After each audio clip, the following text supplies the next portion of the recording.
স্বাগতম জানাইছো আৰম্ভ কৰিছো আজিৰ অনুষ্ঠান আৰু গুৰুত্বপূৰ্ণ বিষয় কেইবাটাও বিষয় আছে কংগ্ৰেছে বদৰুণী আজমলক লক্ষ্মণ ৰেখা বান্ধি দিব আজি প্ৰদ্যুৎ বৰদলৈ সভাপতি ৰিপুণ বৰাক কাষত লৈ প্ৰকাশ কৰিছে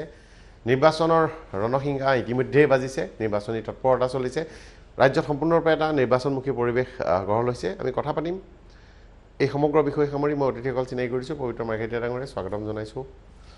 বিজেপিৰ মুখপাত্ৰ মই স্বাগতম জানাইছো উপেন ৰাজনাথ ডাঙৰীয়া এজেপিৰ মুখপাত্ৰ স্বাগতম জানাইছো বসন্ত শৰ্মা ডাঙৰীয়া কংগ্ৰেছৰ মুখপাত্ৰ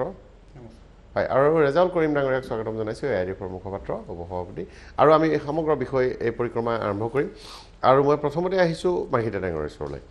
আমি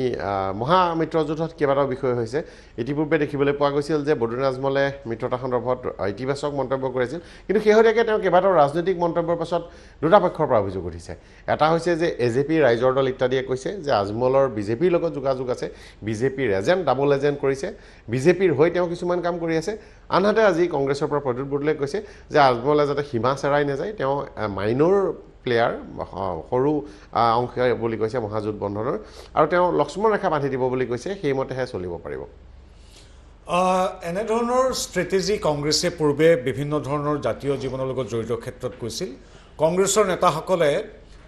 ব্ৰহ্মপুত্ৰ উপত্যকাত বেলেগ এটা কথা কয় আৰু বৰাক উপত্যকাত বেলেগ এটা কথা কয় এতিয়া এই নিৰ্বাচনী মিত্ৰতাই ভৰিৰ তলত অকণমান যদি মাতি আছিল কংগ্ৰেছৰ সেইখিনি সম্পূৰ্ণ নাইকিয়া কৰি পেলালে এতিয়া মূল সুঁতিৰ অসমীয়া মানুহ খিলঞ্জীয়া মানুহ ভূমিপুত্ৰ বিভিন্ন জাতি জনজাতি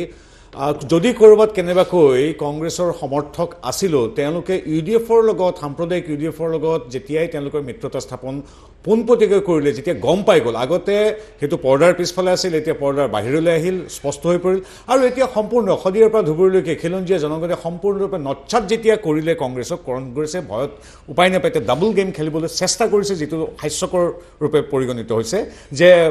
ইউডিএফ আমাৰ মাইনৰ প্লেয়াৰ হ'ব ইউডিএফ কিন্তু ইউডিএফৰ বুকুচাটোতহে তেওঁলোকে কৰিব বিচাৰিছে আৰু ইউডিএফ এই যে মিয়াৰ লগত যিটো মিত্ৰতা তাৰ ফলত মূল সুঁতিৰ যিখিনি অসমীয়া কংগ্ৰেছক একেবাৰে ব্ৰহ্মপুত্ৰ পানীত দলিয়াই দিছে আৰু এই কথাটো কিন্তু ইমানো অকৰা নহয় প্ৰদ্যুৎ বৰদলৈ হওক বা ৰিপুণ বৰাই হওক তেওঁলোক ইমানটো অকৰা নহয় তেওঁলোকো ৰাজনীতি জানে তেওঁলোকে দেখিছে যে এইটোতো হৈ গ'ল নহ'লেও উপায় নাই গতিকে এতিয়া মানে তেওঁলোক কি হৈছে গৰম হেৰিয়াৰ চৌকা এটাৰ জুই জ্বলি থকা চৌকা এটাৰ গৰম কেৰাহীৰ পৰা জুইত পৰিছেগৈ ইফালেও নাই সিফালেও নাই তেওঁলোকে মূল সুঁতি অসমীয়া মানুহৰ পৰা সম্পূৰ্ণৰূপে তেওঁলোকে প্ৰত্যাখ্যান কৰিছে আৰু সেইটো ভয়ত ক'ৰবাত পায় নেকি শদিয়াৰ পৰা ধুবুৰীৰ পৰা নলবাৰীৰ পৰা ধুবুৰী মানে বা শিৱসাগৰ লখিমপুৰ ইত্যাদিত য'ত খিলঞ্জীয়া মানুহৰ দপদপনি আছে তাত কেনেবাকৈ তেওঁলোকৰ স্থিতিটো সামান্য পাওঁ নেকি এই কাৰণে এইবিলাক ক'বলগীয়া বুলি কৈছে হয় কংগ্ৰেছৰ প্ৰতিনিধি আছে আপোনাৰ প্ৰতিক্ৰিয়া নহয় এইবিলাক যিটো নাটক বুলি কৈছে আচলতে আমিতো এতিয়া বিজেপিৰ শাসনকালত আমিতো বহুত নাটকেই দেখি আছোঁ কাৰণ যেতিয়া মানে 2014 চনত যেতিয়া আহিলে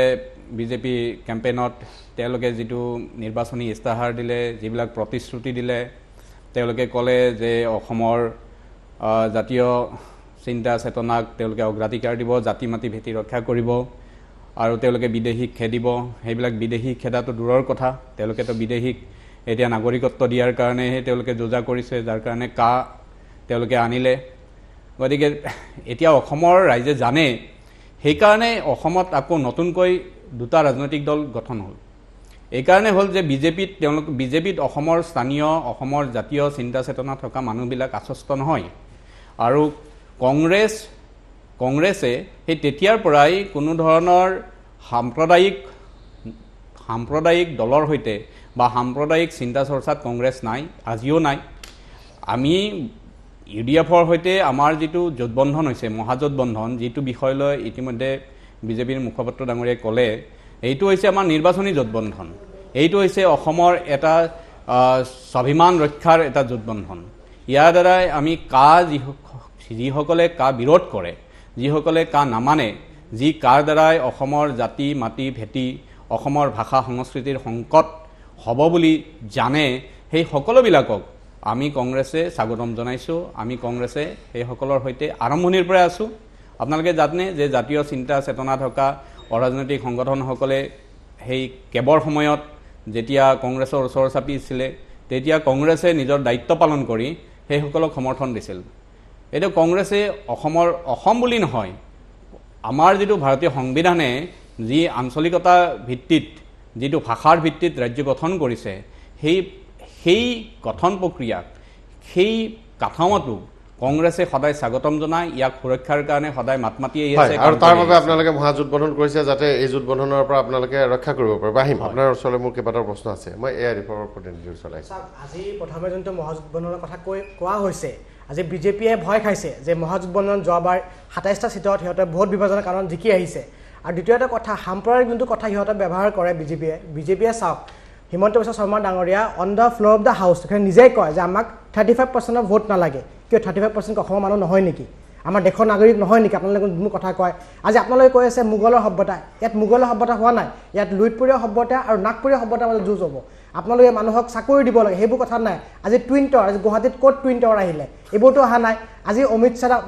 আহি পেলাই অসমত কৈছে যে বানপানীৰ সমস্যা 21 নিৰ্বাচনৰ পিছত কৰিব এই যোৱা 5 বছৰ কি কৰিলে আপোনালোকে সেইটো ক'ব লাগে আজি আপোনালোকে অসমত কল চেণ্টাৰৰ কথা কোৱা হৈছে ক'ত কল চেণ্টাৰ হ'ল আজি ব্ৰহ্মপুত্ৰ 2 পাৰে আপোনালোকে ৰাস্তা হাইৱে কথা কৈ আছে আজি হাইৱেটো নাই ইয়াতে আপোনালোকে যেতিয়া ইলেকশ্যন আহে তেতিয়া আপোনালোকে আজমল তেতিয়া আপোনালোকে AIUDF আপোনালোকে উন্নয়নৰ কথা এতিয়া বিজেপিয়ে কৈ আছে আৰু আপুনি বিজেপিক গালি পাৰিব বিজেপিয়ে আপোনাক গালি পাৰিব তালৈকে আমি ঠিকেই বুজিছোঁ কিন্তু আজি প্ৰদ্যুৎ বৰদলৈয়ে যিটো কথা ক'লে প্ৰদ্যুৎ বৰদলৈয়ে কোৱাটোৰ ওপৰত আপোনালোকে বিজেপিয়ে আপোনালোকক গালি পাৰিবই বিজেপিয়ে সেইটো সুযোগ ল'বই ৰাজনীতি কৰিবলৈ আহিছে আৰু আপোনালোকেও এই বিজেপিৰ বিৰুদ্ধে আপোনালোকে সুযোগ ল'বই সেইটোত কোনো ধৰণৰ কাৰো মত বিৰোধ নাই বা মতাদৰ্শতা নাই যে এইটো নহ'ব কিন্তু প্ৰদ্যুৎ বৰদলৈয়ে যিটো কথা কৈছিল মই প্ৰদ্যুৎ বৰদলৈয়ে দুটা বাক্য আপোনাক শুনাই লৈছোঁ প্ৰয়োজন প্ৰকাশ কৰিছে তেওঁলোকে মই সভাপতিৰ লগতে এষাৰ কথা ক'ব খুজিছোঁ যে আমিতো এটা গ্ৰেণ্ড এলায়েন্স কৰিব খুজিছোঁ UDF মাইনৰ পাৰ্টনাৰ মেজৰ পাৰ্টনাৰটো কেতিয়াও নহয় কংগ্ৰেছৰ নেতৃত্বতে হ'ব আৰু আমি লক্ষ্মণ ৰেখাও কংগ্ৰেছ দলে আমাৰ যিবিলাক সকলোকে আমি সন্মান কৰিম মৰ্যাদা দিম অকল UDFই নহয় CPI, CPI-M, CPI-ML, আনকি আঞ্চলিক গণমৰ্চা বা হয়তো আৰু সমভাৱাপন্ন সমগোত্ৰীয় কোনোবা আহিব পাৰে ভৱিষ্যতলৈ কিন্তু আমি লক্ষ্মণ ৰেখা আঁকি দিয়াৰ সিদ্ধান্ত গ্ৰহণ কৰিছোঁ কমন মিনিমাম প্ৰগ্ৰেমৰ ভিত্তিতে এই এলায়েন্স হ'ব আৰু UDFেও যদি কিবা কমিউনেল এতিয়ালৈকে তেওঁলোকে কৰা নাই বুলি ভাবোঁ আমি যদি UDFেও যদি কিবা কমিউনেল এনেকুৱা ধৰণৰ চিন্তা চৰ্চা বা এনেকুৱা ধৰণৰ মত প্ৰকাশ কৰে কংগ্ৰেছে সেইটো কেতিয়াও বৰদাস্ত নকৰে এই কথাটো মই স্পষ্ট কৰিছোঁ কংগ্ৰেছে বৰদাস্ত নকৰে তেওঁলোকে ক'লে মই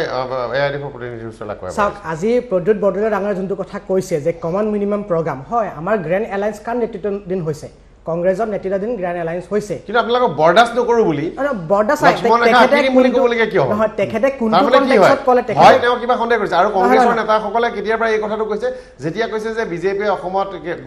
বহুত মছজিদ বা সকলো মছজিদ ভাঙি দিব এই কথাটো কোৱাৰ পিছদিনাখনৰ পৰা কংগ্ৰেছ লোকে প্ৰতিক্ৰিয়া প্ৰকাশ কৰিছে কংগ্ৰেছে এই কথাটো কংগ্ৰেছে ক'বলৈ আৰম্ভ কৰিছে চাওক তাৰ আগলৈকে মহাগঠবন্ধনৰ মূল ঘোষণাটো কেতিয়া হ'ল সিদিনা হোটেল চিগনেটত হ'ল তাতে হাত মিলালে আপোনালোকে সেইদিনা আমি আনুষ্ঠানিকভাৱে গম পালোঁ যে প্ৰস্তাৱ হাইকমাণ্ডলৈ গ'ল এতিয়া চিল মোহৰ লাগিব তাৰ এই যদি 4 দিনৰ পিছত যদি এই সংবাদমেল হয় তাৰ ক্ষেত্ৰতো এনে বক্তব্য শুনা নহয় আপোনাৰ ওচৰলৈ আজি প্ৰদ্যুৎ বৰদলৈ নিজেই কৈছে যে এতিয়ালৈ কোনো কমিউনেল বক্তব্য কৰা নাই তেখেতে কৈছে কমন মিনিমাম প্ৰগ্ৰাম আমি আগৰ পৰা কৈ আছো যে এলায়েন্স হ'ব কমন মিনিমাম আপোনালোকে প্ৰশ্ন তেখেতে কোনটো কনটেক্সটত বেলেগ কথা আপুনি কিয় ক'ব পৰা নাই প্ৰশ্ন জবাব দি যে আমি যদি কৰাই নাই আমাৰ লিডাৰশ্বিপে AIDFে যদি কৰাই নাই তেলে AIDFৰ নাম উচ্চাৰণ কৰি সংবাদমেলত অপমানসূচকভাৱে এইটো অপমান নহয় এইটো অপমান নহয় এইটো কাৰণে সুধিব কিয় কৈছে কি এইটো অপমান নহয় অপমান জন্ম নাভাবো এটা কথা কনটেক্সটত ক'ব পাৰে আৰু 2 নম্বৰ কথা যোনটো কৈছে অসমত কংগ্ৰেছৰ নেতৃত্বাধীন চৰকাৰ আহিলে মন্দিৰ ভাঙিব বা মছজিদ ভাঙিব এইবোৰতো আগতে কেতিয়াও হোৱা নাই আজি মছজিদ ক'ত ভাঙে আপোনালোকৰ দিনত মছজিদ ভাঙে আজি ভোপালৰ ইন্দোৰ ডিষ্ট্ৰিক্টত মছজিদ কোনে ভাঙিছে আপোনালোকে ভাঙিছে আমাৰতো যোৱা নাই আমাৰ দলৰ কোনো নেতাই সাম্প্ৰদায়িক মন্তব্য কৰা নাই বিজেপিৰ বিৰুদ্ধে আপুনি কথাখিনি ক'ব আমি বিষয়টো আজিৰ বিষয়টো চাওক বিজেপিৰ বিৰুদ্ধে আকৌ ক'বলৈ মাতিম আজি কৈছো যে প্ৰদ্যুৎ বৰদলৈ কিয় ক'বলগীয়া হ'ল প্ৰদ্যুৎ বৰদলৈ কিয় ক'বলগীয়া আহিছোঁ হয় উপেন ৰাজনাথ দেখিবলৈ পোৱা গৈছে যে বদৰুণী আজমলে AJPৰ বিষয়েও কৈছে লুৰিণজ্যোতি গগৈকো কেইবাটাও কথা কৈছে আৰু প্ৰদ্যুৎ বৰদলৈ সিদিনা অখিল গগৈ দল ৰাইজৰ দল আপোনালোকৰ পাৰ্টনাৰ বিজেপিৰ বি টিম বুলি কৈছে তেওঁ এনেকৈয়ে কৈছে আৰু যথেষ্ট এই কথাটো আপোনালোকৰ কাৰণে মই দেখিবলৈ পাইছোঁ যে স্পষ্ট ভাষাত তেওঁ কৈছে যে বি টিম নহয় অসমৰ ৰাইজক প্ৰমাণ দিব লাগিব আদিত্য ডাঙৰীয়া আপোনাক ধন্যবাদ জ্ঞাপন কৰিছোঁ নিমন্ত্ৰণ কৰাৰ কাৰণে আৰু সমূহ দৰ্শকক অসম জাতীয় পৰিষদৰ পৰা আমি আকৌ এবাৰ নমস্কাৰ জনাইছোঁ প্ৰথম কথা হৈছে প্ৰদ্যুৎ বৰদলৈ ডাঙৰে কাৰোবাক বি টিম কওক বিজেপিয়ে এ টিম কওক বি টিম কওক এইবিলাক কথা চলি আহিছে আজি যিমান দিনৰ পৰা ৰাজনীতি দেখা পাইছোঁ সিমান দিনৰ পৰা এইবোৰ চলি আহিছে আমাৰ প্ৰথম কথা হৈছে আমাৰ জাতীয় জীৱনৰ সমস্যাবোৰ কোনে উত্থাপন কৰিছে আৰু সেই সমস্যাবোৰ কোনে সমাধান কৰিছে তাৰ ওপৰত প্ৰথম গুৰুত্বপূৰ্ণ বিষয় আৰু অসমত যি মূল্যবিধৰ ৰাজনীতি দিনক দিনে স্খলিত হৈ আহিছে সেইটো আপোনাৰ 2016 চনতো আৰম্ভ হৈছিলে 2011 চনত হুইজ বদৰুদ্দিন বুলি ষ্টাৰ্ট হৈছিল তাৰ পিছৰ পৰা এইবিলাক আকৌ বিজেপিয়ে কৈছে যে কাৰোবাক আপোনাৰ 15 কিলোমিটাৰ দূৰত ৰাখিব এইবিলাক ইলেকশ্যনৰ ইস্যু নহয় ইলেকশ্যনৰ ইস্যু হ'ল আমাৰ যুৱকসকলৰ সংস্থাপন দিব পৰা নাই এটা কোনে দিব সেইকাৰণে এই যে আমাৰ জাতীয় সমস্যাবোৰ সমাধান কৰিব নোৱাৰাৰ কাৰণে আজি যে অসমত যে নতুন ৰাজনৈতিক দল গঠন হ'ল সেই গঠন হোৱাত আপোনাৰ বিজেপি হওক কংগ্ৰেছ হওক AIDF হওক সকলো শংকিত হৈছে কাৰণ আমাৰ সভাপতি লুৰিণজ্যোতি গগৈ ডাঙৰীয়াই যি এটা মেছেজ দিছে অসমক এখন বৰ অসম নিৰ্মাণ কৰাৰ যেখেতে যি সপোন অসমৰ ৰাইজক দেখুৱাইছে অসমৰ প্ৰাকৃতিক সম্পদৰ ওপৰত আমাৰ বিজ্ঞান তথ্য প্ৰযুক্তি ভিত্তিত সম্পদ আপোনাৰ আহৰণ কৰি আমি কেনেকৈ আমি 30 লাখ 35 লাখ ল'ৰা ছোৱালীক আমি উন্নয়নৰ বাট বা তেওঁলোকৰ সংস্থাপনৰ বাট আমি দেখাব পাৰোঁ আমাৰ বানপানী গৰাখহনীয়া সমস্যা কেনেকৈ আমি সমাধান কৰিম তাৰ পথ আমাৰ নিৰ্ণয় কৰাৰ কাৰণে অলৰেডি ৰূপৰেখা নিৰ্ণয় হৈ আছে গতিকে প্ৰদ্যুৎ বৰদলৈ ডাঙৰীয়া এইবিলাক আপোনাৰ বদৰুদ্দিন আজমল ডাঙৰীয়া বা হিমন্ত বিশ্ব শৰ্মা ডাঙৰীয়া তেওঁলোকৰ টেঙাম বিক্ৰী কৰা কথা আৰু ৰাইজে নুশুনে এইকাৰণে নুশুনে যে আজি 70 বছৰে অসমীয়া জাতে ভুগি আছে আজি আপোনাৰ নৈপৰীয়া ৰাইজে জানে আজি ঠিক আছে জলেশ্বৰ মই নাওবচীয়া সমষ্টিৰ কথা কৈছোঁ জলেশ্বৰৰ কথা কৈছোঁ তাত কংগ্ৰেছ AIDFৰ MLA এইবিলাক আপোনাৰ চেঙাত আপোনাৰ কংগ্ৰেছৰ MLA তেওঁলোকে আপোনাৰ মোক কওকচোন তেওঁলোকে খতিয়ান দিয়ক কি তেওঁলোকে সেই সমষ্টিৰ উন্নয়ন বহুত জাগাত তেওঁলোকৰ হস্পিটাল নাই কলেজ নাই প্লাছ বিজেপিটো যিখিনি কৰিছে গোটেইখিনি ৰাইজে দেখিছে গতিকে ইটো সিটো দলক আমাৰ গালি দিয়াতকে আমি কি এজেণ্ডা লৈ ৰাইজৰ ওচৰত তেতিছে নিজৰ দলৰ এজেণ্ডা ক'ব পাৰিলে ভাল আজি কংগ্ৰেছ আৰু AIDF কি কৰিব এইটো ক'ব পাৰিলে বেছি ভাল আছিলে নিজৰ মিত্ৰৰ মানে মিত্ৰ দলৰ অংশীদাৰ দলক সঙ্গে দিয়াত ইয়াত ইতিমধ্যে ৰাইজৰ দল আৰু অসম জাতীয় পৰিষদেও মানে তেওঁলোকে বন্ধ কোঠাত ইতিমধ্যে কংগ্ৰেছ AIDFৰ শৰণাপন্ন হৈছে তেওঁলোকৰ এটা কথা যে তেওঁলোকৰ এটা কথা যে আমি আমাক যেনে তেনে লুৰিণ আৰু অখিলৰ এগেইনষ্টত আপোনালোকে আপুনি চাব লুৰিণ আৰু অখিলৰ এগেইনষ্টত আপোনালোকে প্ৰাৰ্থী নিদিব বাকী আমি য'ত যি কৰিব লাগে তাকে কৰিম অন্তত দুজন আমাক প্ৰমাণটো দিব লাগিব অখিল গৈ আপোনালোকেতো আপোনালোকৰ দুলীয়াজনত মিটিং কৰি গৈছে স্বনামধন্য ব্যক্তি হিচাপে আপুনি প্ৰমাণটো নিদিয়াকে নকব ইতিমধ্যে আপোনাৰ শৰণাপন্ন ৰাজনৈতিক কথা ৰাজনৈতিক কথা উইদাউট প্ৰুফ নহয় সম্পূৰ্ণ প্ৰমাণ ৰাইজে গম পাব এতিয়া ইতিমধ্যে material is provide না মুকবলৈ দিয়ক ইতিমধ্যে আপুনি কথা মই ডিস্টার্ব কৰিছিলো আপুনি নতুন কাইছে থ্যাংক ইউ না মেটেৰিয়েল টো দিব এতিয়া মূল কথা হ'ল কি নাহৰকটি বা দুলীয়াজনৰ জেনেতেন যদি লুৰিণ গগৈ টিকেটটো পাই অনুগ্ৰহ কৰি কংগ্ৰেছে আপোনালোকে নিদিব আমি য'ত যে সহায় কৰিব লাগে কৰিম শিৱসাগৰ তেওঁক ইত্যাদিত যদি লখিল গগৈ উঠে অনুগ্ৰহ কৰি তেওঁলোকক মানুহ নাই মই নকওঁ যে আপোনালোকে নিদিব ইত্যাদি এতিয়া কথা প্ৰদ্যুৎ বৰদলৈৰ কথাখিনিত এটা বহুত ডাঙৰ এটা ভয় অসমীয়া মানুহৰ প্ৰতি অসমৰ মানুহৰ প্ৰতি এটা ভয় আচলতে তাত ওলাইছে মই সম্পূৰ্ণ লেট মি ফিনিশ যেতিয়া তেখেতে কথাখিনি কৈছে অসমীয়া মানুহ খিলঞ্জীয়া মানুহ ভূমিপুত্ৰ জাতি জনগোষ্ঠীৰ ভয় প্ৰদ্যুৎ বৰদলৈৰ প্ৰত্যেকটো শব্দত প্ৰকাশ পাইছে ইটছ এ ষ্ট্ৰেটেজিক ষ্টেটমেণ্ট তেওঁলোকে বুজাব বিচাৰিছে তেওঁলোকে এতিয়া বিষখিনি লগত লৈছে অসমবাসীলৈ যিখিনি আহাৰ দেখুৱাব বিচাৰিছে তাত বিষ লৈছে যে কৈছে যে নাই বিষটো কিন্তু আমাৰ নিৰ্দিষ্ট বাউণ্ডৰীৰ মাজতে থাকিব আৰু এই বিষটো কিন্তু মাইনৰ বিষ কমকৈ থাকিব আৰে বিষটো বিষেই AIDF হয় AIDFৰ লগত আমি কমকৈ সাৱধি ধৰিম বেছি জোৰকৈ সাৱধি ধৰিম AIDFৰ লগত আমি কম ৰাজনীতি কৰিম what is this you are already a partner of UDF সাম্প্ৰদায়িক দলৰ তাততো ক'বলগীয়া নাই তোমালোকে অলৰেডি তাৰমানে প্ৰদ্যুৎ বৰদলৈ বা কংগ্ৰেছে ভাবিছে যে এইটোতো কৰিলেতো নকৰিলেতো আমাৰ শূন্য আসন if there is no UDF with Congress তেতিয়াহ'লে তেওঁলোকৰ শূন্য আসন গতিকে তেওঁলোকে দেখিছে যে কৰিবতো লাগিবই কিন্তু কৰিলেও উজনি নামনি বিভিন্ন খিলঞ্জীয়া মানুহে ভয়ত কৈছে যিকোনো মানুহে ক'ব এইটো নাই এইটো ভয়ৰ কথা নহয় তেখেতে যিটো কৈছে যে আমাৰ এইটো নিৰ্বাচনী মিত্ৰতা প্ৰত্যেক দলৰে নিজৰ নিজৰ এজেণ্ডা আছে আজি শুনক আজি বিজেপি আৰু AGP এলায়েন্স হৈছে AGPৰ এজেণ্ডাৰ লগত বিজেপিৰ এজেণ্ডা নিমিলে তাৰমানে কি ইলেকশ্যনৰ সময়ত আপোনালোকৰ AGPৰ এজেণ্ডা আপুনি উত্তৰ দিব মই আপোনাক সংযোগ কৰি দিওঁ আপুনি উত্তৰ ভাল পাব তাৰমানে কি হ'ল আমাৰ যিটো মিত্ৰতা হৈছে আমাৰ বড়ো মিচিং কাৰ্বি ৰাভা যিবিলাক জনগোষ্ঠী অসম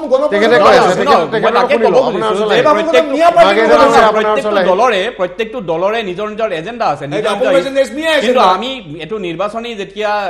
এলায়েন্স হয় নিৰ্বাচনী মিত্ৰতাত তেতিয়া এটা কমন প্লেটফৰ্মত আহে তেতিয়া কমন হেৰিত আহে আৰু সেইলৈয়ে কোৱা হৈছে যে UDFৰ নিজৰ যিটো এজেণ্ডা আছে সেই এজেণ্ডা মতে নহ'ব নিৰ্বাচনী মিত্ৰতাত নিৰ্বাচনী ইছ্যু লৈহে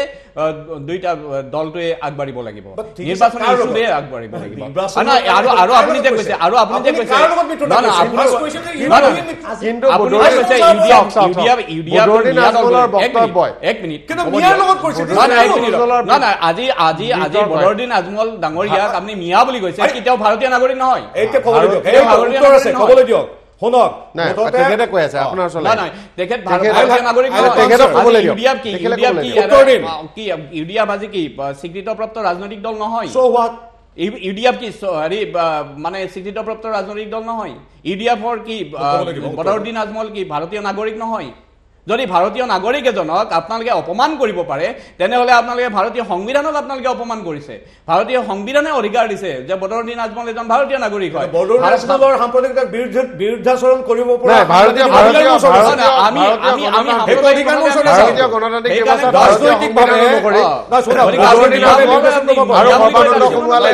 কাইলৈ সকলোৰে মৰ্যাদা সমান ভাৰতীয় মৰ্যাদা নাই মই আহিম আপোনাৰ প্ৰতিনিধি আছে নহয় আজি বিজেপিৰ মুখপাত্ৰ ডাঙৰীয়া যোনটো কথা বাৰম্বাৰ কৈ আছে মিয়া মিয়া শুনক আপুনি শুনক এইটোতে বুজা আপুনি ভয় খাইছে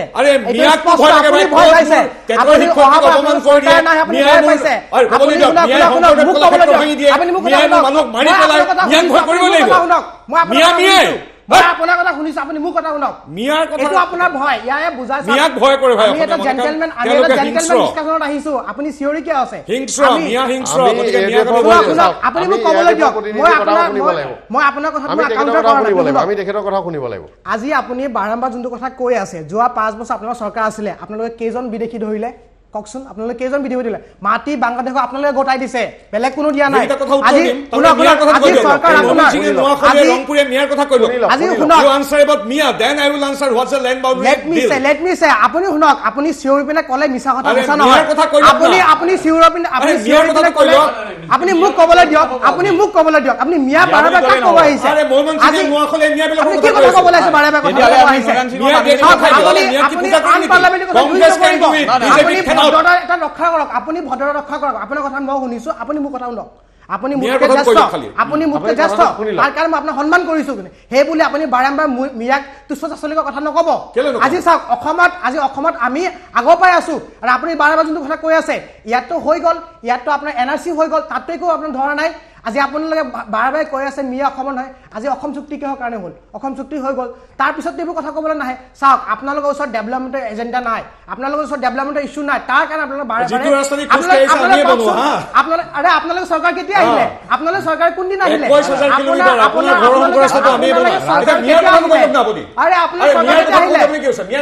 আপুনি মোৰ কথা শুনক আপুনি মোক কথা শুনক আপুনি শুনক আপুনি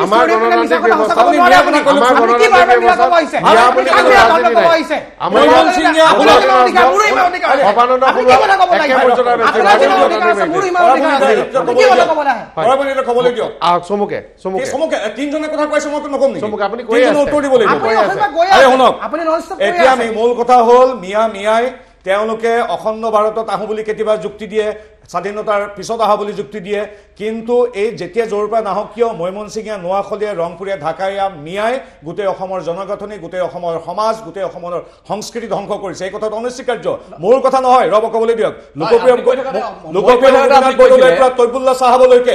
তৈবুল্লাহ চাহাবলৈকে ফখৰুদ্দিন আলী আহমেদৰ পৰা অম্বিকাগিৰি ৰায়চৌধুৰীলৈকে এতিয়াৰ কথা নহয় তেতিয়াৰ পৰা অসমীয়া জাতিয়ে যুঁজি আহিছে মিয়াৰ বিষয়ে মিয়াৰ কাৰণেতো লাইন চিষ্টেম হৈছিল মিয়াৰ কাৰণে আস্থানি দিবলগীয়া হৈছিল যে এইফালে মিয়া আগ্ৰাসিত হৈছে এইখিনিলৈকে মিয়া থাকিব এইফালে আমি খেলন যে ভূমিপুত্ৰ থাকিম আৰু সেই মিয়াৰ হাতত কংগ্ৰেছে নিজৰ ভৱিষ্যত তুলি দিব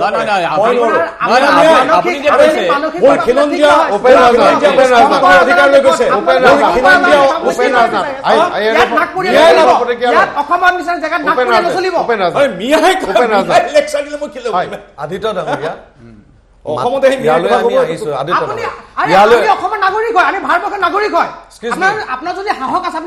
নিৰ্বাচনী ৰাজনীতিয়ে কেৱল মাত্ৰ ভোটাৰ চিনি পায় আদিত্য ডাঙৰীয়া টকশ্বত ইমান ধৰণৰ মানে অপ্ৰীতিকৰ এটা পৰিস্থিতি আমি নহয় অপ্ৰীতিকৰ পৰিস্থিতি হৈছে প্ৰথম হ'ল মাৰ্ঘেৰিটা ডাঙৰীয়া মোক নতুন বুলি কৈছে তেখেতে নতুনক অগ্ৰাহ্য কৰিছে তেওঁ 3G পৰা যে 4G হয় 4G পৰা যে 5G হয় আমি সেই 5Gৰ যিটো স্পীড সেই স্পীড লৈ অসম জাতীয় পৰিষদ গঠন হৈছে 5G স্পীড আমাৰ হাতত ইনোভেশন সায়েন্স এন্ড টেকনলজি ভিত্তিত এখন নতুন অসম নিৰ্মাণ কৰা আমাৰ যি ৰূপৰেখা তৈয়াৰ হৈ আছে অতি শীঘ্ৰে সেই ষ্টাৰ কাম আমাৰ ষ্টাৰ্ট হ'ব গতিকে তেনেকুৱা এজেন্ডা লৈ মূল্যবোধৰ ৰাজনীতি লৈ তেওঁলোকে 65-35% কথা কৈছে আমি 100% কথা কৈছো অসমত প্ৰত্যেকজন মানুহ অসমীয়া আৰু ভাৰতীয় সেই সকল ভাৰতীয় অসমীয়াক লৈ আমি নতুন অসম নিৰ্মাণ কৰিব বিচাৰিছো কাৰণ প্ৰত্যেকজন ব্যক্তিয়ে এটা যেতিয়া বিস্কিট কিনে যেটা পেট্ৰল ভৰাই যেতিয়া তেখেতে আপোনাৰ হস্পিটালত যায় যেতিয়া এখন ৰেষ্টুৰেণ্টত যায় তেখেতে ট্যাক্স পে কৰে যিকোনো ব্যক্তি এজন যেতিয়া ট্যাক্স পে কৰে এজন ৰিক্সালা ঠেলালো ট্যাক্স পে কৰে গতিকে সেই ব্যক্তিজন যেতিয়া ট্যাক্স দিয়ে সেই ট্যাক্সৰ পইচাৰে যেতিয়া মুখ্যমন্ত্ৰী ডাঙৰীয়াই কনভয় চলায় সেই পইচাৰে যেতিয়া আপোনাৰ প্ৰধানমন্ত্ৰী নৰেন্দ্ৰ মোদী ডাঙৰীয়াই এৰোপ্লেন কিনে গতিকে ইয়াত সকলোৰে সমমৰ্যাদাৰ কথা আছে তেওঁলোকে কয় সবকা সাথ সবকা বিকাশ ইয়াত এনেকুৱা হৈ গৈছে বিজেপি যে আদানী কা সাথ আম্বানী কা বিকাশ ইয়াত কোনো ধৰণৰ তেনেকুৱা সবকা সাথ সবকা বিকাশ হোৱা নাই তেখেতসকলে জাতি জনগোষ্ঠীৰ কথা কয় 6 জনজাতিকৰণ কিয় নহলে আমাৰ 13খন তেল খাত তেওঁলোকে বিক্ৰী কৰি দিলে বহিৰাগতৰ হাতত তেওঁলোকে আমাৰ এয়াৰপৰ্টটো তেওঁলোকে ব্যক্তিগতকৰণ কৰি দিছে য'ত গোপীনাথ বৰদলৈ প্ৰথম অসমৰ মুখ্যমন্ত্ৰীৰ নামত জড়িত হৈ আছিল সেইখন আপোনাৰ বিষয়টোলৈ ভটিয়া ইয়েস মই কৈ আছো না জাতীয় সমস্যা কথা জাতীয় সমস্যা কথা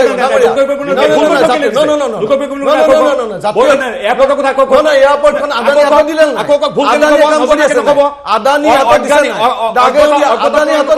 আদানীয়ে কাম কৰি আছে নাই আদানীয়ে কাম কৰি আছে নাই তো কক আপুনি কোনে কৰিছে আদানীয়ে কৰিছে আপুনি মিছা কৈ আছে আদানীয়ে কাম কৰি আছে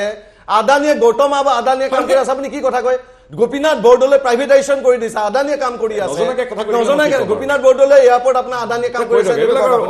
আদানীয়ে কৰি আছে নাই গোটেই আপোনাৰ ডেভেলপমেন্টৰ কামখিনি আদানীয়ে আইছো কংগ্ৰেছৰ প্ৰতিনিধি আছে ফৰমানগৰ আপুনি গতিকে এইবিলাক আপোনাৰ গোটেই সাম্প্ৰদায়িক ৰাজনীতি বাদ দি আপোনালোকৰ নিৰ্মাণৰ কাৰণে সাম্প্ৰদায়িক ৰাজনীতি কৰিব পাৰে বুলি আশংকা কৰি বদৰুণী আজমলক হকিয়াই দিবলগীয়া হ'ল না এইটো নহয় সেইটো হকিয়াই দিয়া কথা নহয় যে এটো আমাৰ নিৰ্বাচনী আমাৰ মিত্ৰতা হয় না হকিয়নি নহয় যে লক্ষণ ৰেখা মানে কি যে নিৰ্বাচনী ইস্যু যি ইস্যু লৈ নিৰ্বাচনৰ কেন্দ্ৰিক যি ইস্যু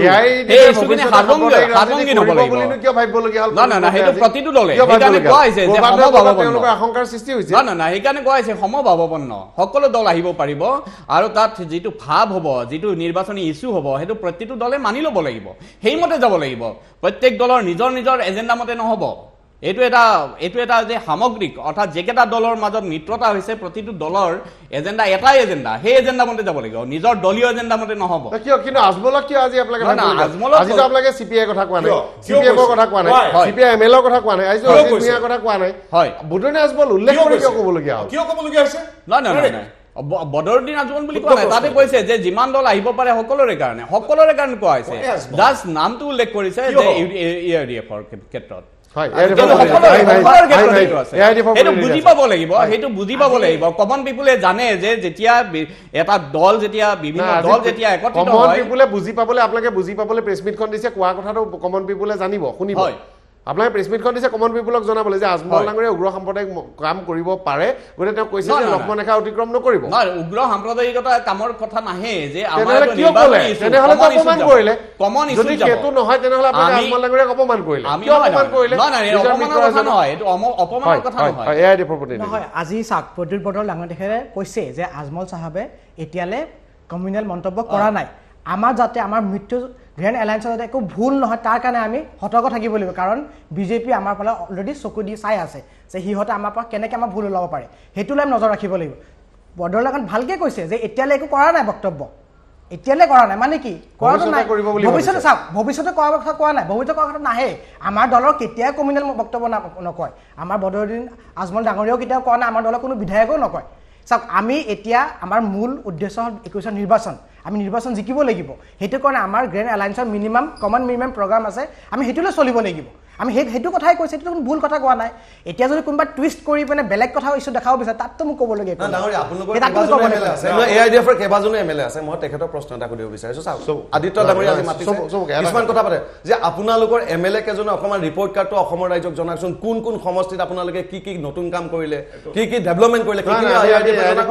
কংগ্ৰেছৰ ইমান বছৰ শাসন কৰা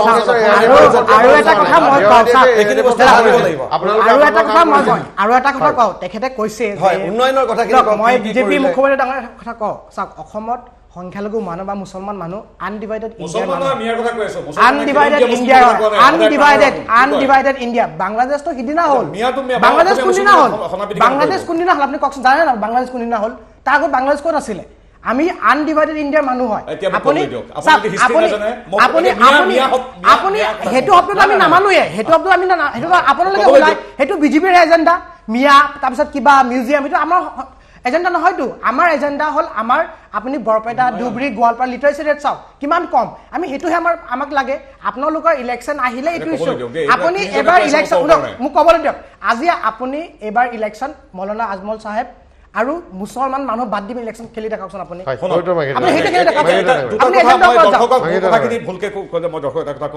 মই মুছলমান মানে মিয়া খিনি বেলেগ আৰু মোৰ যিখিনি খিলঞ্জীয়া মুছলিম য'ত চান খাইৰ কথা আছে য'ত মোৰ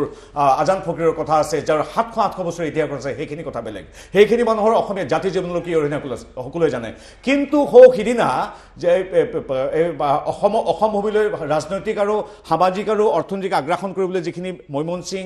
নোৱাখালী ৰংপুৰ ঢাকা চিলেট ইত্যাদিৰ পৰা আহিছিল যাৰ কাৰণে লোকপ্ৰিয় গোপীনাথ বৰদলৈ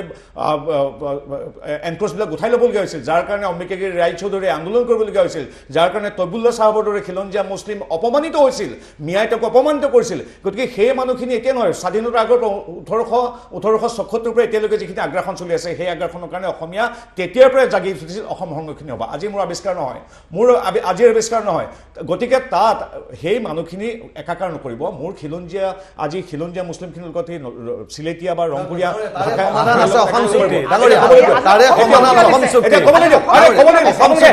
এওঁলোকে মানে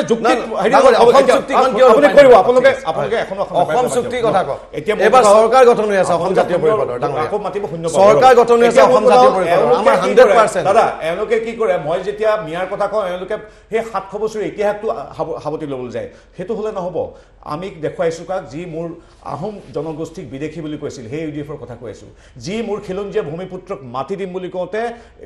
সিদিনাখন জনতা ভৱনৰ ফ্ল'ৰত বাগৰি দিছিল কিয় দিব খিলঞ্জীয়া মুছলিম অসমীয়া মানুহক মাতি গতিকে তেনেধৰণৰ ইউডিএফ যি ইউডিএফৰ মানুহে সমৰ্থন কৰিছিল শংকৰদেৱ কলাক্ষেত্ৰখনত লুঙি ৰাখো বুলি কয় গতিকে এনেধৰণৰ মানুহখিনি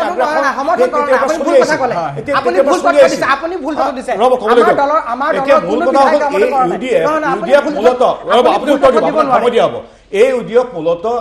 মূলতঃ যিখিনি মিয়া অৰিজিন যিখিনি মৈমনসিঙে নোৱাখালী ৰংপুৰে ঢাকা যিখিনি মানুহে কোনোদিন ভোগালী উৎসৱ পাতিব নাই কিন্তু অসমৰ খিলঞ্জীয়া মুছলিমে বহাগৰ পৰা ভোগালীৰ পৰা কাতি বিহু পাতে মোৰ অসমীয়া মুছলিমে সেই 700 বছৰৰ ইতিহাস আছে চাংখাইৰ পৰা আজান ফকীৰৰ পৰা বাঘ হাজৰিকাৰ গতিকে সেই মুছলিমখিনিৰ কথা মই নকওঁ আপুনি মৈমনসিঙৰ মিয়া মৈমনসিঙে নোৱাখালীৰ মিয়া কংগ্ৰেছে চাইন কৰিব বিজেপিয়ে নকৰে মিয়াৰ ওচৰত আমি চাইনা নকৰো দেই আমি ভয় কৰো আমাৰ অসমীয়া ছোৱালী শিক্ষয়িত্ৰী মিয়াৰিয়াত যাব নোৱাৰে আমি ভয় কৰো প্লিজ মই এতিয়া তেখেতে কৈছে যে মাঘ বিহুৰ ভোগালীৰ কথা আমি সেইদিনা আপোনাৰ নগাঁও কাগজ কলত আমি প্ৰটেষ্ট কৰি আহিলোঁ আমাৰ লুৰিণজ্যোতি গগৈ ডাঙৰীয়াৰ নেতৃত্বত তাত গোটেই আপোনাৰ নগাঁও কাগজ কলৰ ৰাইজ ওলাইছে তাত যিসকল আমাৰ পৰিবাৰ আছে তাত কান্দিছে তেখেতসকলে এইবাৰ ভোগালী বিহু পালন কৰিব পৰা নাই ৰঙালী বিহু পালন কৰিব পৰা নাই আৰু সেয়া খিলঞ্জীয়া অসমীয়াই আজি কান্দি কান্দি কৈছে যে আমাৰ ভোগালী বিহু শব্দটো শুনিলে অন্তৰে কান্দে তেওঁলোকৰ এজন ইঞ্জিনিয়াৰিং পঢ়িব যোৱা ল'ৰা নগাঁও কাগজ কলৰ তেখেতৰ ঘূৰি আহি এটা অটো চলাই আছে আজি সেই নগাঁও চাওক মূল্যবোধৰ ৰাজনীতিৰ কথা কওক ৰাইজৰ যি আমাৰ দুৰ্দশা সেইখিনি কথা কওক এইবিলাক পলিটিক্স সাম্প্ৰদায়িক পলিটিক্স কিবা নাই ডাঙৰীয়া মোৰ তাত ভিডিঅ' ক্লিপ আছে মই দি আছো মই নগাঁও কাগজ কলৰ জড়িত আমি চাই আছো নাই একো নাই কান্দি আছে ডাঙৰীয়া নাই নগাঁও কাগজ কলৰ মানুহে নাই ডাঙৰীয়া নাই তাতে নগাঁও কাগজ কলৰ PF টকা পাইছে প্ৰভিডেন্ট ফাণ্ডৰ টকা পাইছে কংগ্ৰেছ গভৰ্ণমেণ্টে বিজেপি গভৰ্ণমেণ্টে 1 টকাও দিয়া নাই ডাঙৰীয়া পেপাৰ মিলটো কিয় চলোৱা নাই পেপাৰ মিল চলাম বুলি কয় আপোনালোকে চলোৱা নাই তাৰ পেপাৰ মিলৰ মানুহে তাতে বিচাৰহীন বিষয় এটা ট্ৰিবিউনেলৰ কথা নাহে যেতিয়া এৰোপ্লেনখন 8,000 কোটি টকাত এৰোপ্লেন কিনে তাৰে 2,000 কোটি টকা দিলে তাৰে আৰু কি কথা কয় তাৰে 2,000 কোটি টকা দিলে আমাৰ পেপাৰ মিল চলে 2,000 কেনেকৈ এইটো ৰিয়েলিষ্টিক কথা কৈছে আৰে ডাঙৰীয়া আমাৰ তেল গৈ আছে আমাৰ কয়লা গৈ আছে কিন্তু আমাৰ অসমীয়া মানুহে কান্দি থাকিব লাইকা দৰিয়া বাকী ৰাইজে কান্দি আছে ডাঙৰীয়া লাইকা দধিয়া বাকি ৰাইজে কান্দি আছে আপোনালোকে ইস্যু ভিত্তিত কথা ইস্যু ভিত্তিত এইবিলাক কংগ্ৰেছ বিজেপি এই পেপাৰটো নাহে কংগ্ৰেছ বিজেপি কংগ্ৰেছে 51 বছৰ চৰকাৰ কৰিলে অসমৰ জাতীয় জীৱনৰ সমস্যা সমাধান কৰা নাই এআইডিএফ তেওঁলোকে কি কৰিছে তেওঁলোকৰ আপোনাৰ সমষ্টিত আমিও গৈছো তেওঁলোকৰ এমএলএ বিলাকে বিশেষ একো ডেভেলপমেন্ট কৰিব পৰা নাই বদৰুদ্দিন ডাঙৰীয়া তেখেত বিজনেছৰ ক্ষেত্ৰৰ লগত জড়িত গৰে তেওঁলোকে কি কৈছে ৰাইজে বিচাৰ কৰিব ইয়াত এইবিলাক জাতিৰ মাজত ভাঙন আনাটো ঠিক সকলো জাতি আৰে মই কি মই ডেভেলপমেন্টৰ কথা কৈছো মই মই ডেভেলপমেন্টৰ কথা কৈছো আমি সিলেকে মিয়া সাপোৰ্টাৰ মই তো কলে বদৰুদ্দিন সাহেব বিজনেছৰ লগত জড়িত মই সকলো জাতিৰ কথা কৈছো এজেপি আমি অসমীয়া ঢাকায় মিয়া সাপোৰ্টাৰ আপোনালোকে সিলিন্ডাৰ ধৰ্মীয় কিয় ধৰ্মীয় আপুনি ধৰ্মীয় অসমীয়া ৰাইজে বিলাক ভাল মিয়া মিয়া এবাৰ বিজেপি মিয়া মিয়া আপুনি এজেপি সাপোৰ্ট কৰি পেপাৰ উৎখাত নাই নাই বিজেপি এআইডিএফ উৎখাত নহয় মই যদি সাপোৰ্ট কৰতে এআইডিএফ কেনেকৈ উৎখাব বিজেপি এআইডিএফ উৎখাত শুনক সাম্প্ৰদায়িক দল এবাৰ নাহে এখানে কৈছে যে নগা কাগজ কলৰ কথাটো এটা জুডিচিয়েল মেটাৰ হয় বুলি কিন্তু আমাৰ মুখ্যমন্ত্ৰী নিজে কৈছিলে উদ্যোগ মন্ত্ৰী নিজে কৈছিলে যে সেই কাগজ কলটো কাৰ্যক্ষম কৰা হ'ব বুলি তাৰ পিছত কিয় এতিয়ালৈকে কৰা নাই কিয় কৰা নাই কৈছিলে যদি এটো নহয় এটো যদি জুডিচিয়েল কথা হয় আপুনি এতিয়া ক'লে জুডিচিয়েল কথা হয় যদি এটো জুডিচিয়েল কথা হয় তেনেহলে কিয় কৰা তেখেতে কৈছে কাগজ কলৰ প্ৰত্যেক গৰাকী সন্মানীয় কৰ্মচাৰীয়ে জানে শুনক তাতে আমি মিটিং কৰিছে জানে আমাৰ এনজিঅ'ৰ বহুবাৰ মিটিং কৰিলাম নাই তেতিয়ালে উদ্যোগ মন্ত্ৰীয়ে নাজানে নেকি যে হেতু জুডিচিয়েল কথা হয় তেতিয়ালে কি উদ্যোগ মন্ত্ৰীয়ে নাজানে যে হেতু জুডিচিয়েল কথা হয় তেনেহলে কিয় কৈছিলে চৰকাৰে ইতিমধ্যে পদক্ষেপ কিয় কৈছিলে তেতিয়ালে যে হেতু কাৰ্যক্ষম কৰা হ'ব বুলি নিজে কৈছিলে বিধানসভাত যে এইটো কাৰ্যক্ষম কৰা হ'ব বুলি কিয় এতিয়ালৈকে এই ইলেকশ্যন ভাৰত চৰকাৰে কাগজ কলটো চলাবৰ কাৰণে ইতিমধ্যে নিজৰ বদলিয়া যিটো কাৰ্যপালিকা নহয় আপুনি শুনক যে উদ্যোগ মন্ত্ৰীয়ে কৈছিলে কাৰ্যপালিকা আৰু ন্যায়পালিকাৰ সমান্তৰালভাৱে যিদৰে ট্ৰিবিউনবিলাক থাকে আপুনি মোতকৈ বেছি ঠিক আছে ওকে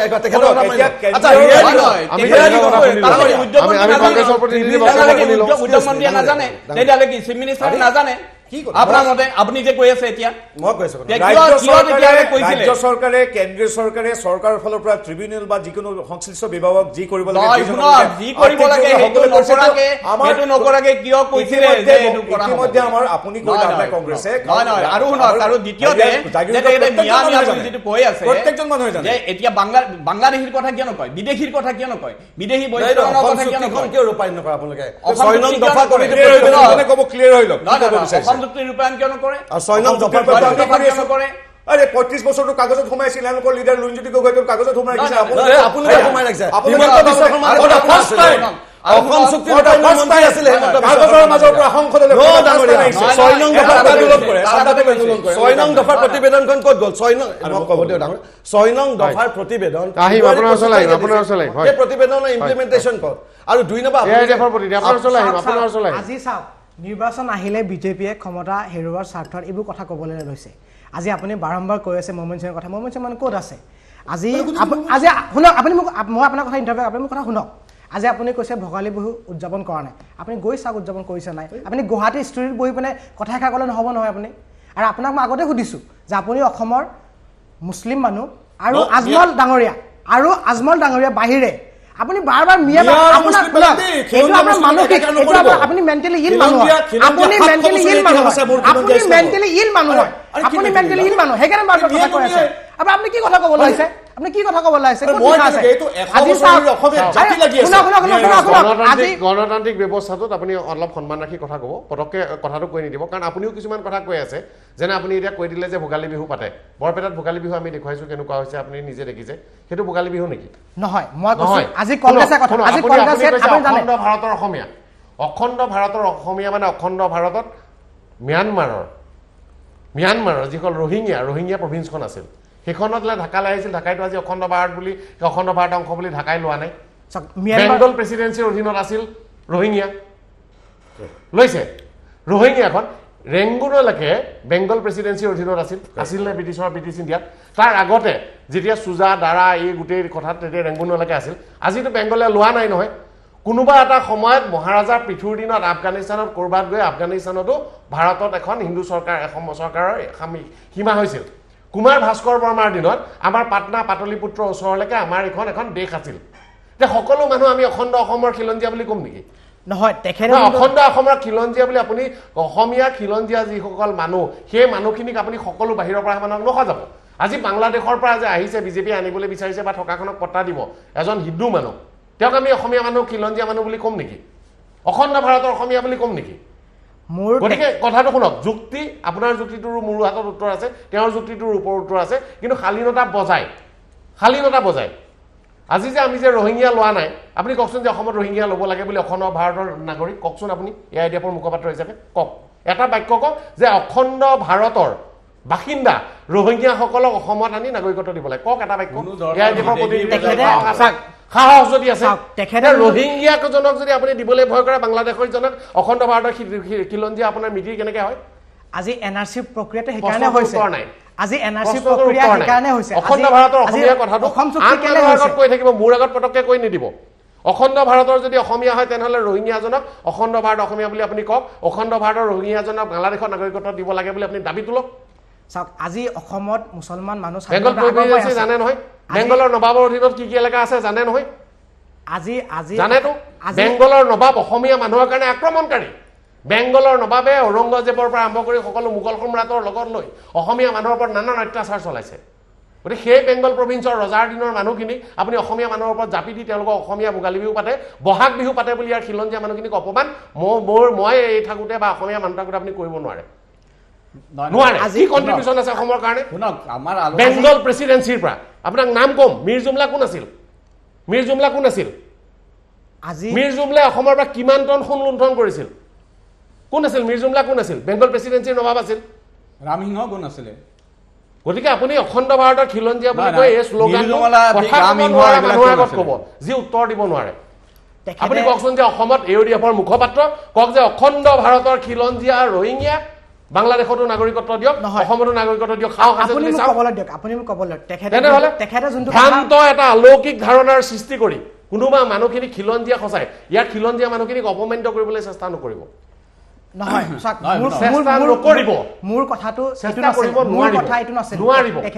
তেনেহ'লে আমাৰ ৰেংগুনখন আমাৰ অসমীয়া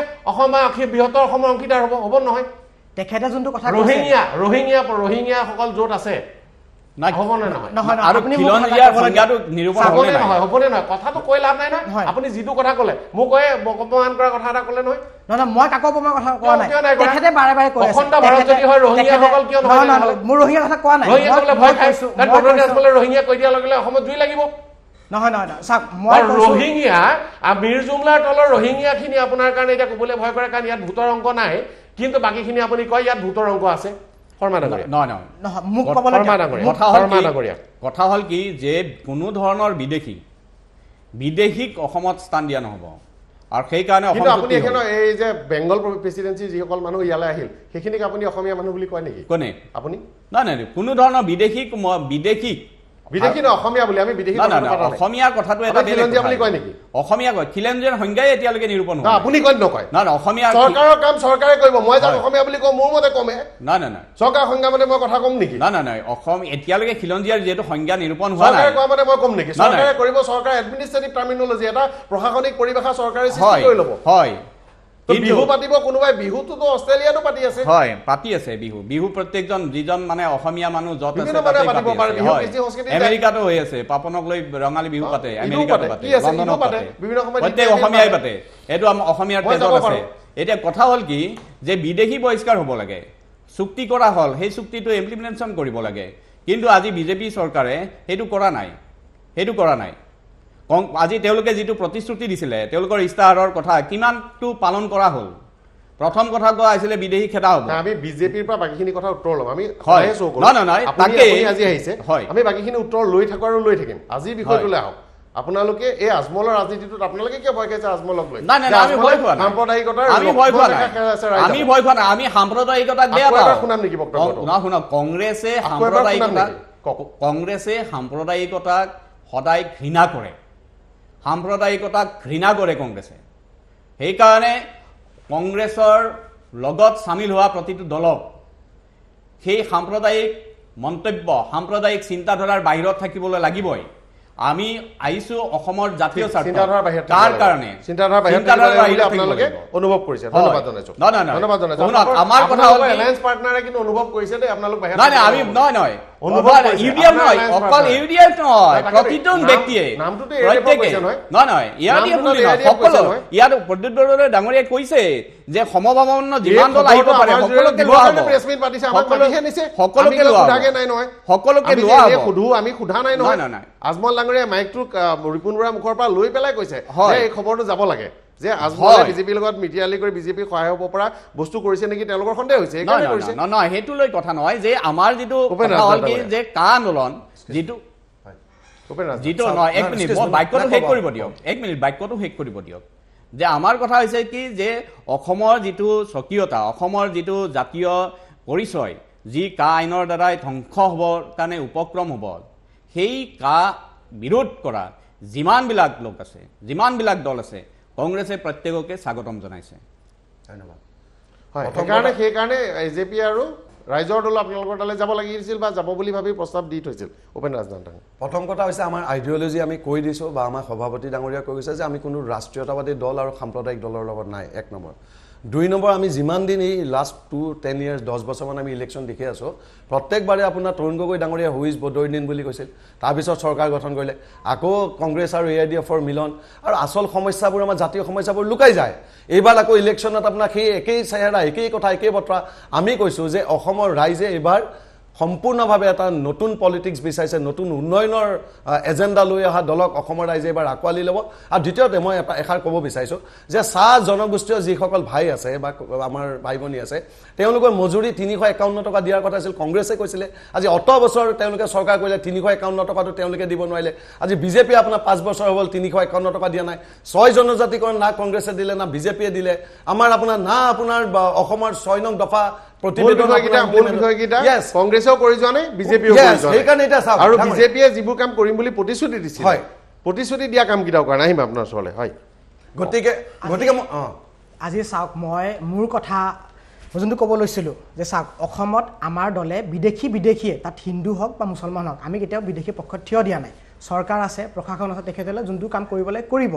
এতিয়া এটা ধৰ্মক, এটা জাতিক বাৰে বাৰে তুচ্ছ আচলে ক'লে আমাৰো লাজ পায়, আমাৰো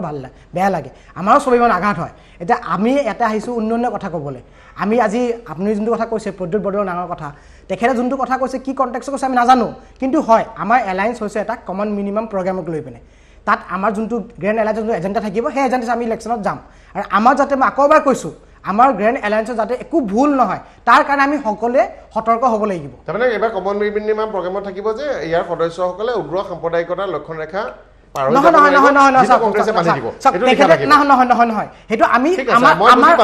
আমাৰ ফালৰ পৰা কোৱা হৈছে। আপুনি আকৌ কমন মিনিমাম প্ৰগ্ৰেমতে যদি চলিব, প্ৰদ্যুৎ বৰদলৈ কৈছে যে এইবাৰ কমন মিনিমাম প্ৰগ্ৰেমত লিখা থাকিব যে অংশীদাৰ দলে লক্ষ্মণ ৰেখা চেৰাব নোৱাৰিব, এই লক্ষ্মণ ৰেখা কংগ্ৰেছে বান্ধি দিব, আৰু এআইডিএফকো নাম উল্লেখ কৰি এই কথাটো কোৱা হৈছে। তেখেতে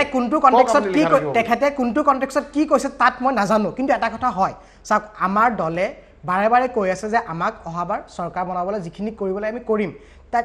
এইটো নুবুজা যে কোনোবা আমাক লক্ষ্মণ ৰেখাত কৰি দিব, কোনোবা কিবা কৰিব, সেইটো নহয়। তেখেতে বা কি কথা ক'ব বিচাৰে তাত মই নাজানো, কিন্তু গগৈ ডাঙৰীয়াও কৈছে যে আজমলে বিজেপিৰ হৈ কাম কৰিছে নেকি তাৰ উত্তৰ দিয়ক। নিৰ্বাচন আহিলে সকলোৱে কয়, নিৰ্বাচন আহিলে সকলোৱে কয়, সেইটো ক'বই। নিৰ্বাচন আহিলে সকলোৱে ক'ব, কাৰণ আমাৰ ভোট হ'ল ডিচাইডিং ফেক্টৰ। আমাৰ ভোট প্ৰায় 30টা কনষ্টিটিউশ্যন আমাৰ ভোট ডিচাইডিং ফেক্টৰ। সেইকাৰণে সকলোৱে নিজৰ নিজৰ এজেণ্ডা পুট কৰিব। যেতিয়া আমি ক'লো যে আপোনালোকে মাইনৰিটি পলিটিক্স কৰে, তেতিয়া আপোনাৰ বৰ বেয়া লাগিল। এতিয়া ক'লে আমাৰ ভোট, আমি মানে কোন? আমিতো আপোনালোক বেলেগ।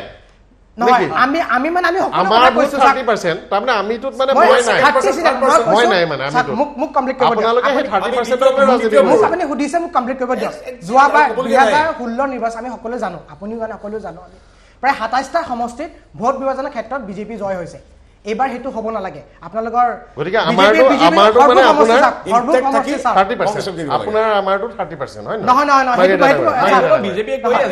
বিজেপিটো নিজে কয়, হিমন্ত মামা নিজে কয় আমাক ভোট নালাগে।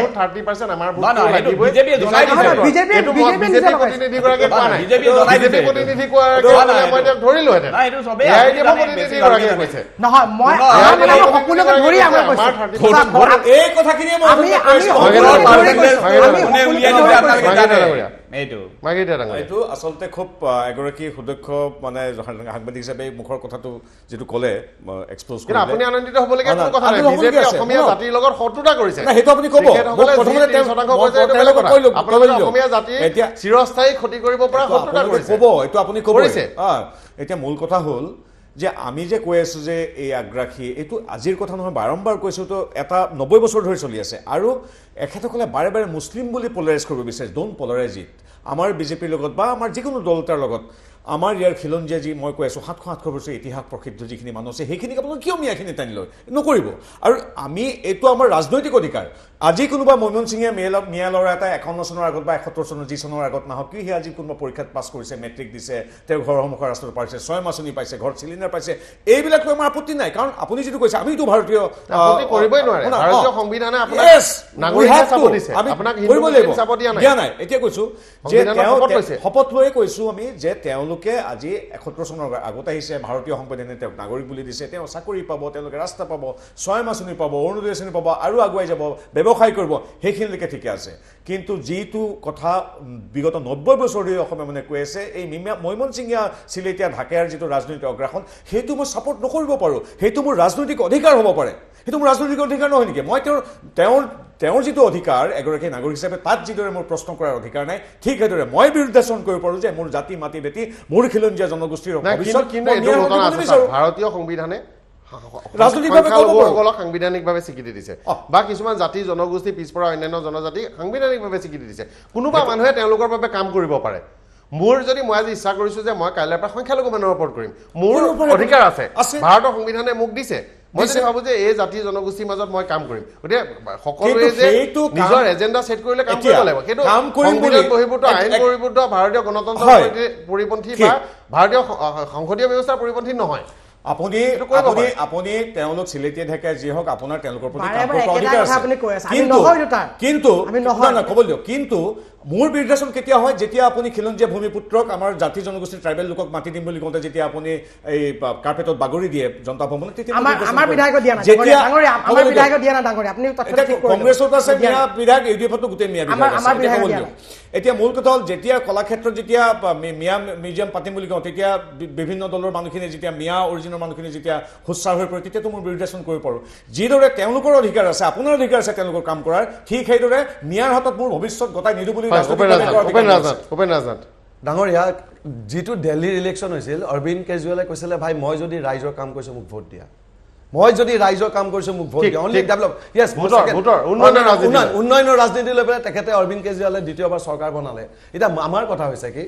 যে আমেৰিকাত আপোনাৰ চাওক আমেৰিকাত জো বাইডেনে যিটো চিন্তাধাৰা লৈ পেলাই আমেৰিকাত তেখেতে ইলেকশ্যন খেলিলে জো বাইডেনে ভিক্টৰী কৰিলে তাত আপোনাৰ ডোনাল্ড ট্ৰাম্পে তাত সাম্প্ৰদায়িকতাৰ ৰাজনীতি কৰিছিল কিন্তু ডোনাল্ড ট্ৰাম্প উফৰি গ'ল অসমত এইবাৰ এখেতসকলে জানে নাই নাজানো এইখিনি চাব যে 2,29,00,000 ভোটাৰ লিষ্টত এইবাৰ নাম আছে 2,29,00,000 ভোটাৰ অসম জাতীয় পৰিষদে আপোনাৰ চেনেলৰ পৰা আমি অনুৰোধ জনাইছে 2,29,00,000 ভোটাৰে প্ৰত্যেকজন ভোটাৰৰ ভোটাধিকাৰ অধিকাৰ আছে সংবিধানে দিছে আৰু 2,29,00,000 ভোটাৰে এবাৰ অসম জাতীয় পৰিষদক ভোট দি জয়যুক্ত কৰা কৰি অসমত এজেপি চৰকাৰখনক আমি এই সাম্প্ৰদায়িকতা যিডাল বিষবাস্প আঁতৰাই দিব বিচাৰিছো নতুন অসম নিৰ্মাণ কৰিব বিচাৰিছো জো বাইডেনৰ দৰে এখন নতুন ধন্যবাদ জনাইছো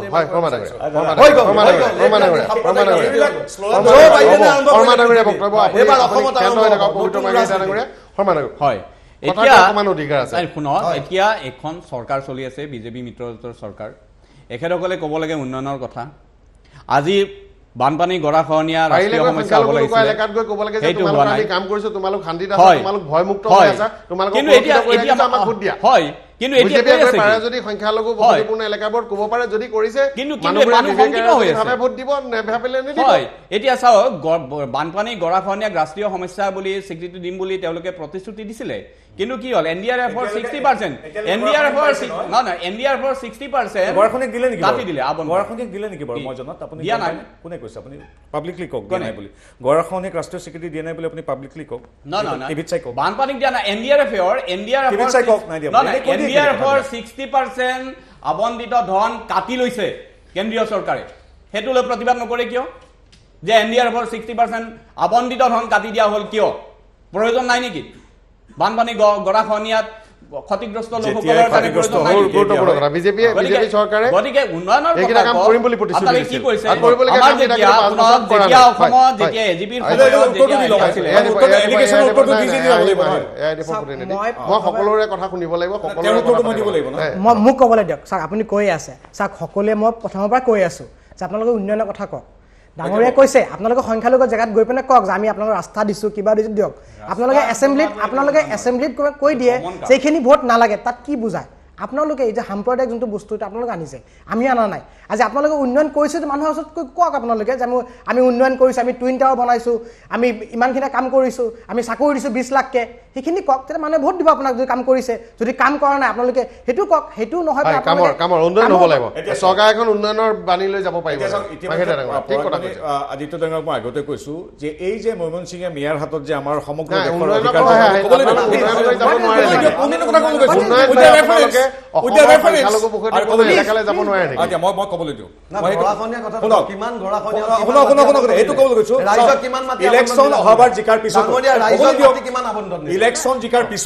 ইলেকশ্যন জিকিম ইলেকশ্যন আমি ডেভেলপমেণ্ট ইছ্যু লৈ যাম কাৰণ 21 কিলোমিটাৰ পকীপথ আজিলৈকে ইতিহাসত হোৱা নাই তেনেকৈ যিকোনো চৰকাৰে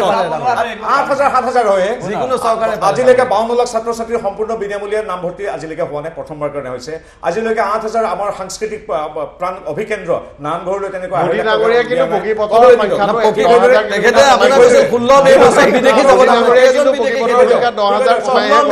বিদেশী কেইজন খেদিলে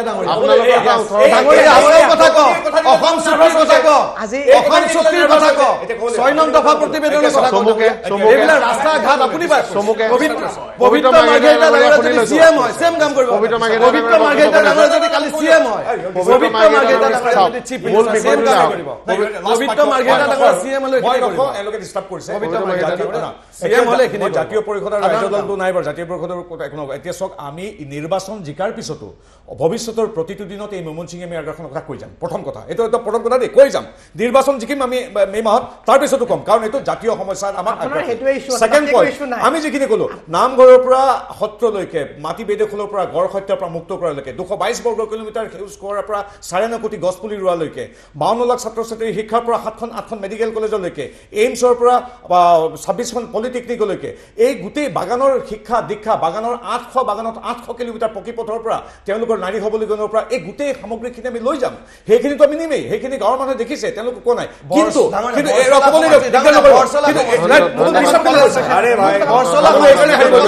এতিয়া মূল কথা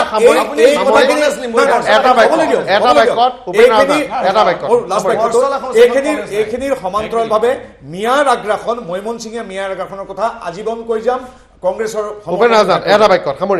মই শেষত দেখাই কৈছো যে যেনেকে জো বাইডেনে নতুন আমেৰিকা নিৰ্মাণ কৰিছে ঠিক তেনেকে সাম্প্ৰদায়িকতা ৰাজনীতিৰ ধুলিতখাত হৈ গ'ল হাউডি মোদী ফেইল হ'ল আমেৰিকাত ইয়াতো এবাৰ বিজেপি চৰকাৰে এই আইডিয়া ফুফৰি যাব নতুন অসম নিৰ্মাণ হ'ব নতুন দলে সাম্প্ৰদায়িকতাৰ বিৰুদ্ধে কংগ্ৰেছ সদায় আছে আৰু উন্নয়নৰ স্বাৰ্থত কংগ্ৰেছে সদায় কাম কৰি আছে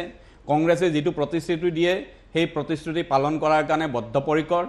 আৰু সেইটো কৰি আহি আছে আগৰ ইলেকশ্যনৰ সময়ত আপোনালোকে জানে যে অসমত গুপ্ত হত্যা আছিল কংগ্ৰেছে কৈছিলে গুপ্ত হত্যা বন্ধ কৰা হ'ব গুপ্ত হত্যা বন্ধ হ'ল কংগ্ৰেছৰ দিনত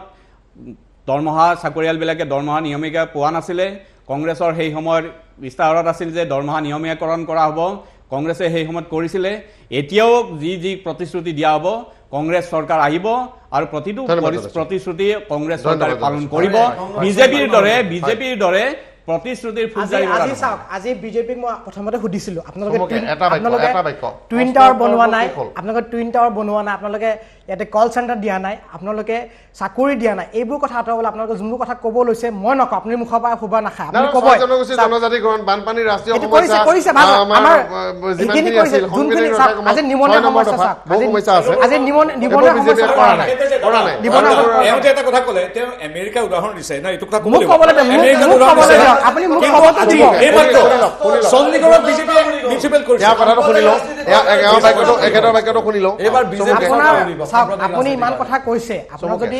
আপুনি এক কাম আপুনি ৰাইজৰ ওচৰত উন্নয়নৰ কথা লৈ যাওক এইবোৰ সাম্প্ৰদায়িক কথাবোৰ লৈ নাযাওক উন্নয়নৰ কথা লৈ যাওক ঠিক ঠিক মই ঠিক কৈছিলো কথা ইমান যে তেওঁ আমেৰিকাৰ কথা ক'লে কি